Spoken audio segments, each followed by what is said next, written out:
Hey everyone, welcome to Careers Out There. I'm your host Mark Luber, and we're helping you find a career that fits you. Today, we're looking at public school teaching careers, and our guest is 8th grade math teacher Adam Bergman of suburban Chicago. He's going to tell us all the behind-the-scenes info that you want to know about teaching careers, so stick around.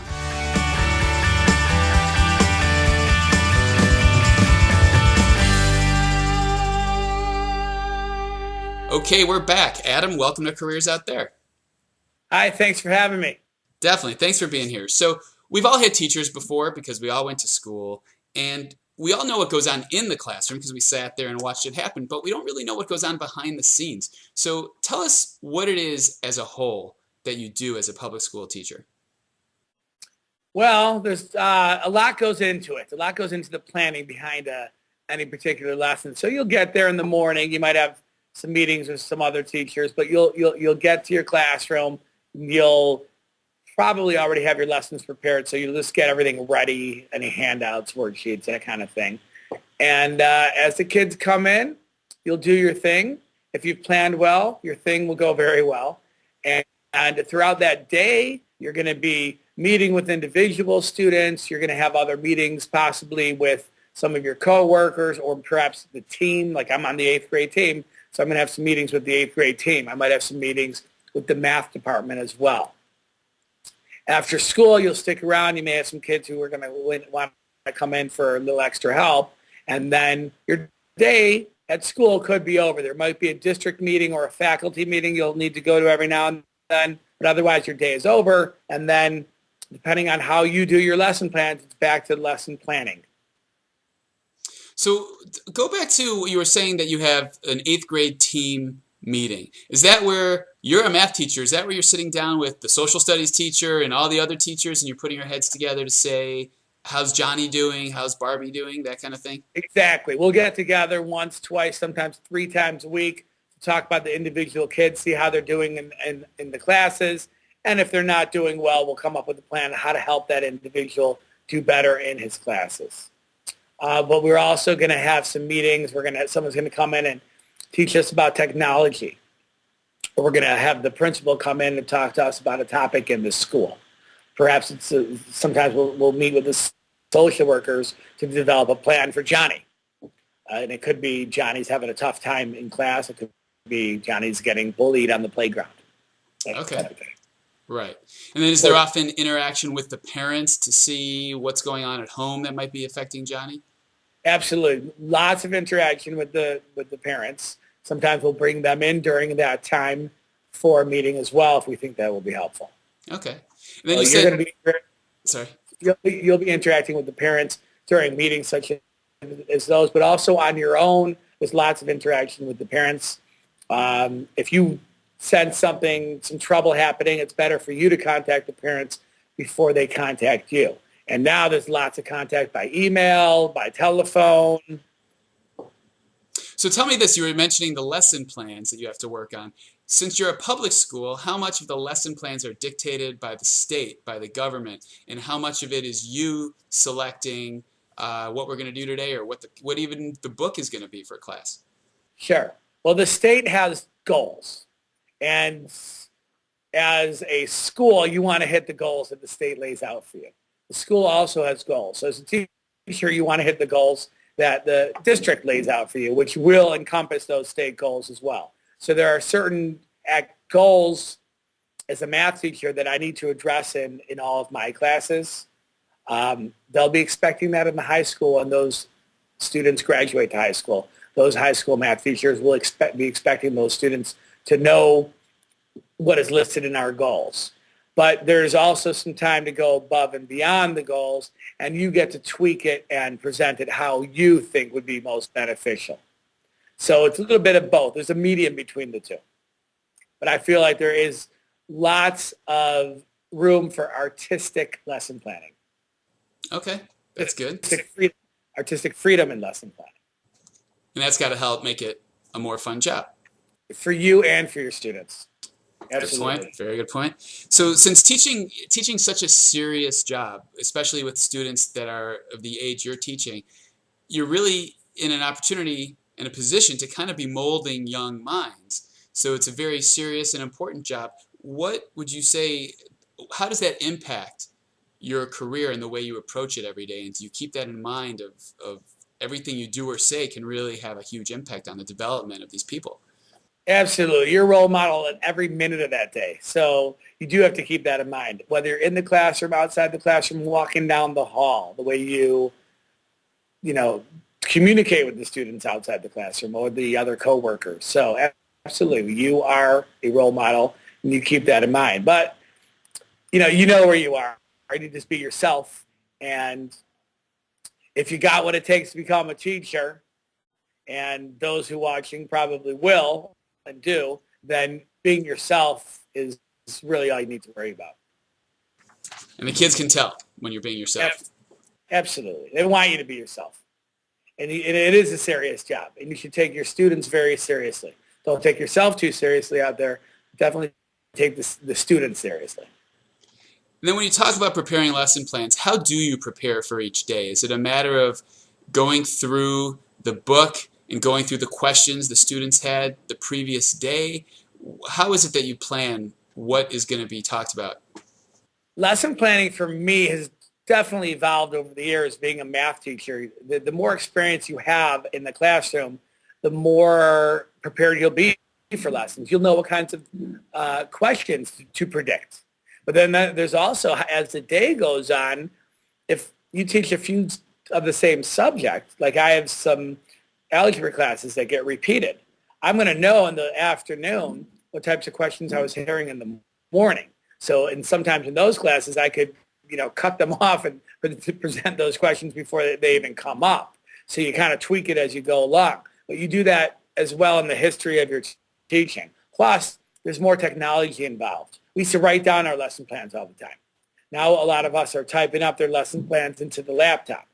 I am now, in these last couple of years, my lesson plans are going directly into my Promethean board software, and that's a smart board, which is actually in the classroom over there. You can see it in the upper left-hand corner. And what I do is I prepare all my lesson plans now on the Promethean board. And whether I'm using it or not, that Promethean board is always being used, at least as my bullet points of what we're doing in class. What's nice about it, it's all in the same place. It's very easy for a student who comes to me, oh, I was absent the other day. What did we do? And I say, not only do I have what we do right here, I can show it to you. I can print it off. I can go over it with you. I can email it to you. It's very easy to find that stuff. And it's great. And sometimes, you have a kid who says, Mr. Bergman, this isn't fair. That was on the test. And we never went over it in class. And I would say, well, not only did we go over it in class, but I know the exact date and time we went over it. So I got to tell you, really cool. I love the technology. I love it. Now, who provides the technology? Is that given to you by the district? Does every teacher get the same thing, or does everyone fight over resources? How does that come to be? How do you get the technology? Yes, and yes. The district gives it to us, and I'd like to say every teacher gets the same thing. I know they're working at that. These Promethean boards started off in certain subjects, and they're being expanded. So the goal eventually is that everybody will have one, and they will train us to use them. And as that technology improves, hopefully we will get upgraded as well. But it is a district decision, and it's a district spending. So, of course, some schools don't have that Promethean board or even a smart board yet. And that leads to my next question, which is, you are in a particularly affluent community.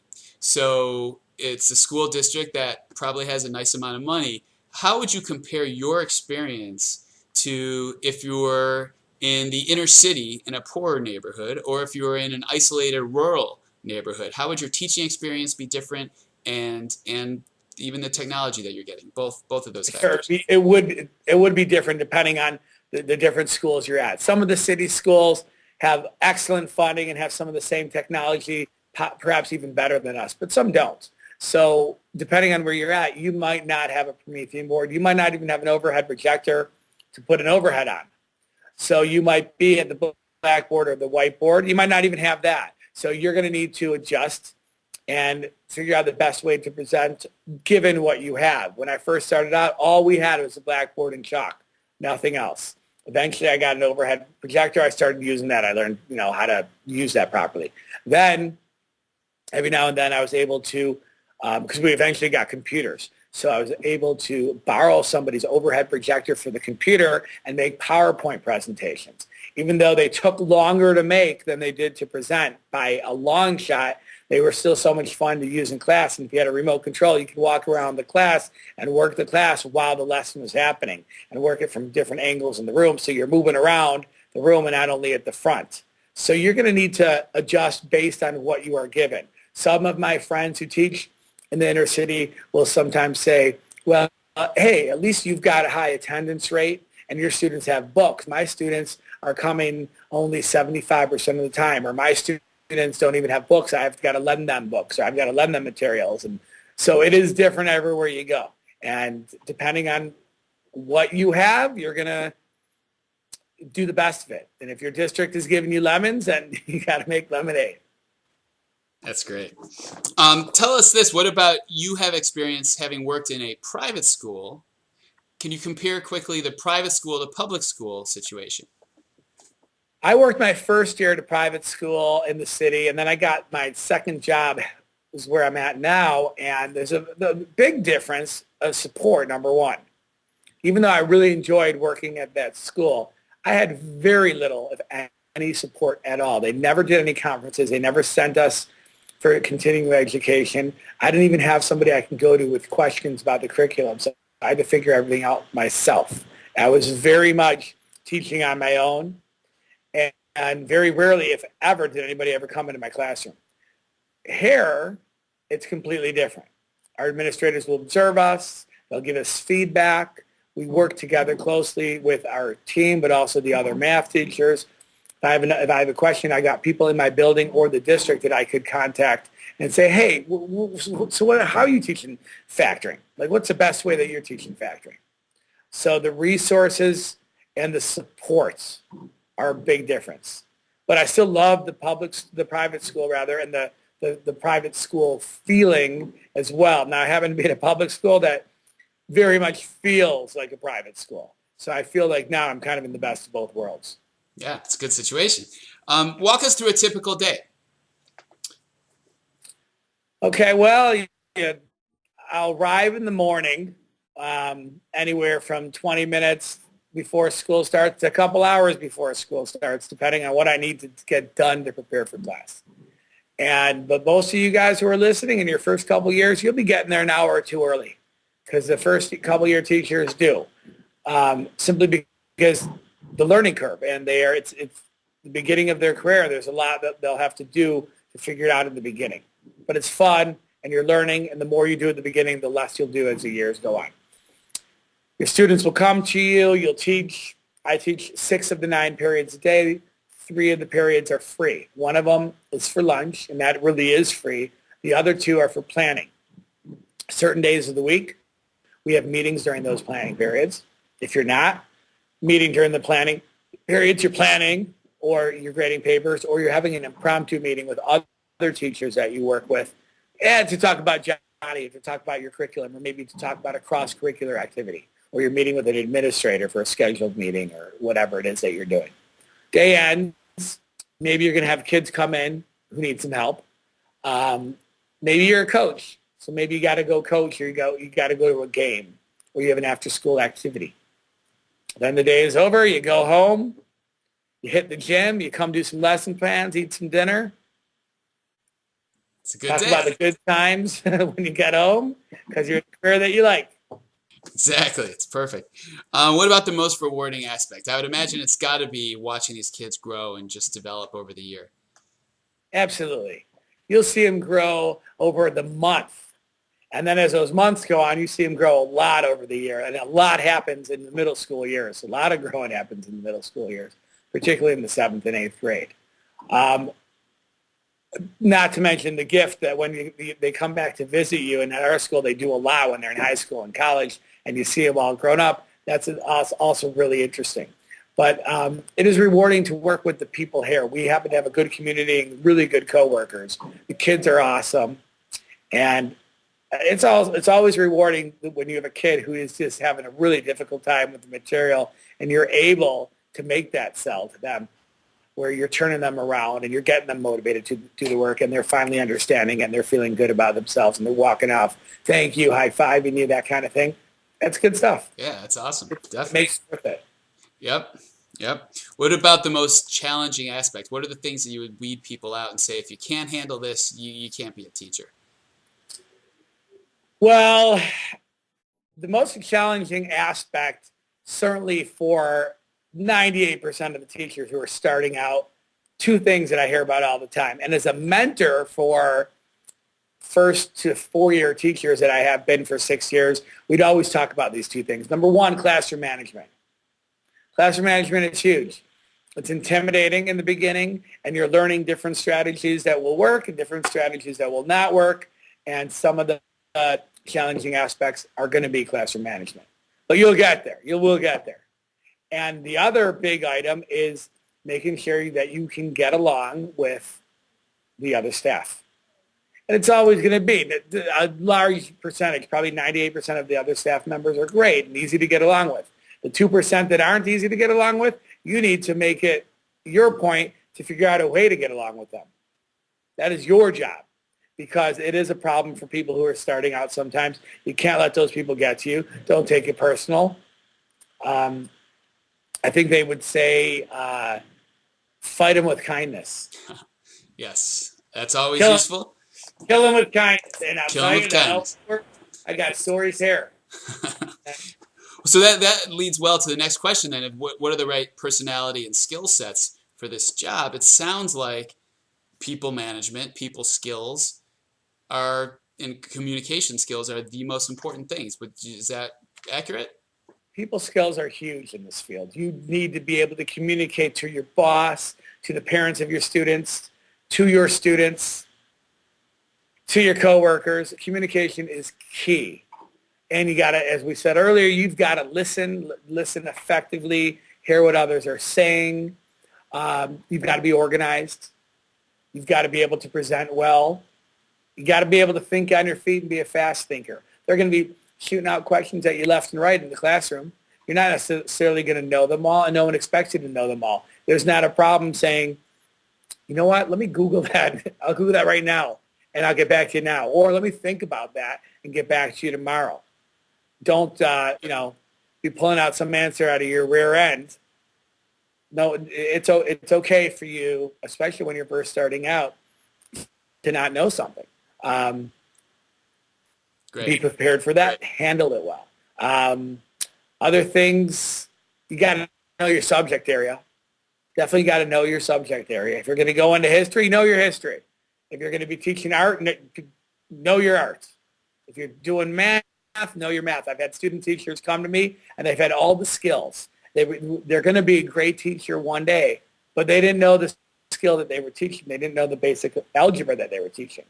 And they were getting flustered in the classroom because presenting it was difficult because they were having questions themselves. And so as much as the kids liked their personality, there was all this stress and pressure in the classroom because the teacher wasn't on top of the material. Know your material. Very good advice. So since you're a math teacher, I got to show you this trick that Sophia, my friend in third grade, showed me. So it's the multiplications of 9. And I don't know if you teach the kids this or they're way past multiplication at this point, but if you take 9 times 3, you take your hands, you take your third finger, you put it down, then you got 9 times 3 is 27.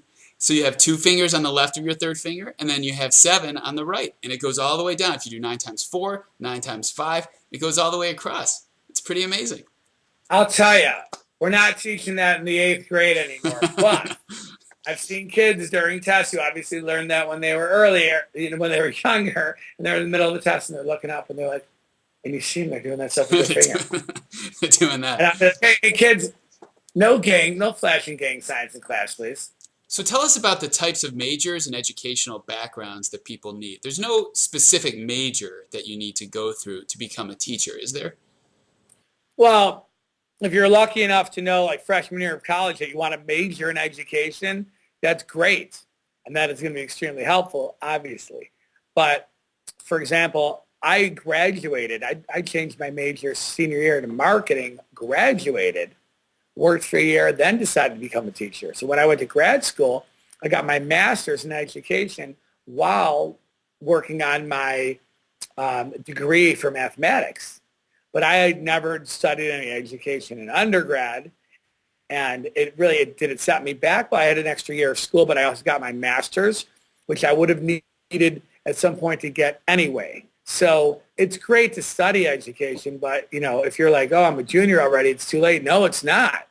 And in fact, it's never too late, people. But you could be a history major or a math major. And when you graduate, say, hey, I'd like to get into teaching. You go to your college counselor, find out what the requirements are to get your teaching certificate. They might be less than you think. You can start teaching sooner than you think. And while you're a teacher, take your night classes to work on your master's degree. Because most districts will want you to become a master at some point and get that degree. But they don't necessarily expect you to have it right off the bat. Interesting. All right, and you guys, I'm going to put a link on the site, too, to the National Education Association website. That site, it tells you what each state requires to become a teacher, as far as degrees, certifications, and what the salaries are going to be in your state. It is a state-by-state thing, so every state's different, and sometimes you could get licensed and registered in one state, certified in one state to be a teacher, and then move to a new city in a new state at some point, and it's not going to transfer over. So you might have to get recertified in the new state. So you definitely want to check out the National Education Association website. We'll put that link there for you. Give us an action plan. If somebody wants to get into this career path, they want to be a public school teacher, whether they're in school or already done, give us an action plan. What could someone be doing? Well, while you're talking with your college counselor of your choice to find out what you need to do on that end, get in with a school. Could it be the school that you went to, a school in your neighborhood? Call the principal and say, is there a way you can volunteer 1 or 2 days a week or a couple hours a week? Get in with the coaching. Get into some free after-school tutoring that you could offer. Do something where you're going to get to know people who work at that school, some of the coworkers. Get that foot in the door. Be proactive.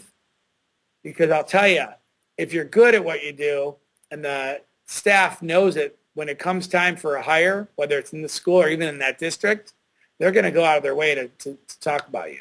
They're going to say, we need that person on staff. My last couple student teachers I thought were really good.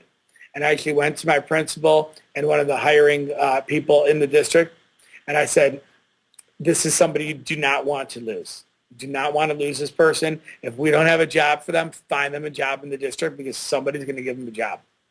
So essentially, it's networking. We could end up hiring both of them. Both of them. So it's networking. Like any career path, you got to network. Yeah.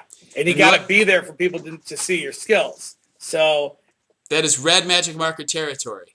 Networking. We always want everyone to remember that. Red magic marker. Get out your red magic markers. Write down networking. You got to do it. All right.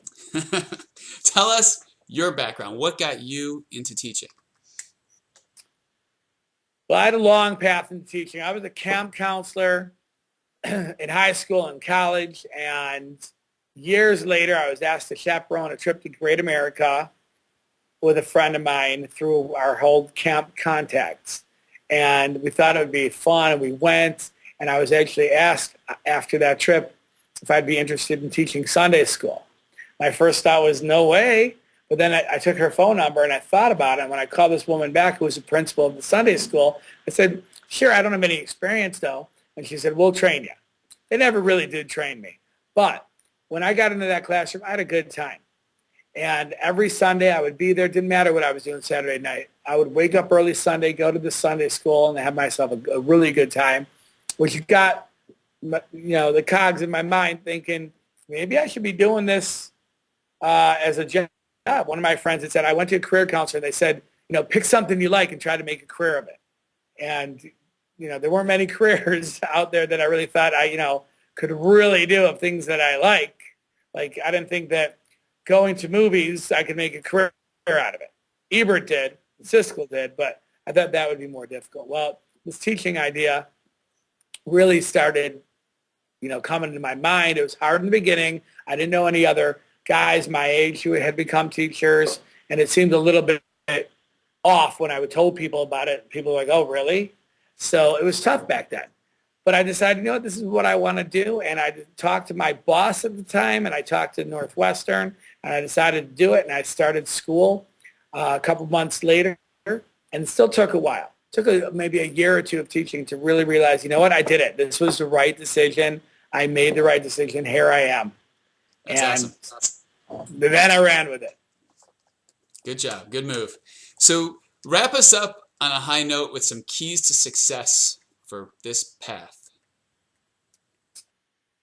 Well, if you think that you can have the people skills to talk to the kids in front of the classroom, to help them out with their work, to be able to work with your other coworkers, the administrators, the people in the community, that is the parents.